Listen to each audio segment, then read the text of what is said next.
आपल्यासोबत पालकमंत्री जयकुमार गोरे भाऊ दर्शन रांगेची सगळे पंढरपूरची पाहणी केली आहे। दर्शन रांग हे वाढवले, जवळपास 20 दर्शन पत्राशेड झालेले आहे। काय भाविकांशी संवाद साधला, काय म्हणणं आहे त्यांचं? भाविकांशी संवाद साधला, भाविक समाधानी आहेत।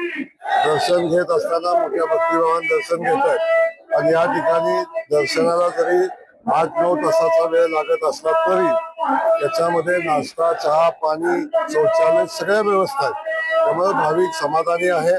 त्यांचं म्हणणं आहे की ते सगळ्या सुविधा आहेत आणि आनंदानं दर्शन घेतात। त्याचा बळीराजा खुश आहे, पाऊस येतोय, त्यामुळे पडत्या पावसामध्ये वारकरी मोठ्या उत्साहाने येतोय, भक्तिभावानं वारीमध्ये सहभागी झालाय, दिंड्यामध्ये सहभागी आहे आणि तेवढ्याच भक्तिभावानं पंढरपूरमध्ये यायला तो उत्सुक आहे। आता माऊलींच्या पालखी सोबत साधारण 8.5 लाख लोक चालताना आपण पाहतोय।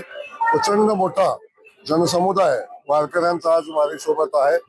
तेवढाच समुदाय तुकोबारायांच्या पालखी सोबत आहे, अनेक दिंड्या आहेत, त्या पालख्या आहेत, त्याच्यासोबत प्रचंड मोठ्या संख्येने वारकरी येत आहेत। मला वाटतं चालू वर्षी जी वारी आहे ती विक्रमी वारी होईल।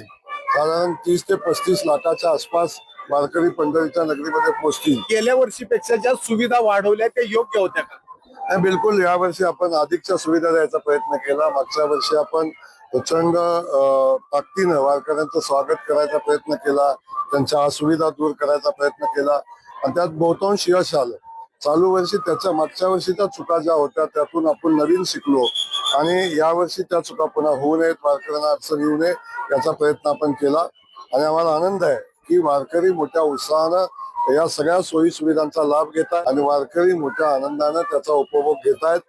वारकऱ्याच्या चेहऱ्यावरचा आनंद बघितल्यानंतर आमच्या शासनानं प्रशासनानं घेतलेल्या कष्टाचं चीज झालं आणि त्याचा खऱ्या अर्थानं आनंद असतो। तो आनंद आज आम्ही सगळेजण उपभोगतो। एबीपी माझा, उघडा डोळे बघा नीट।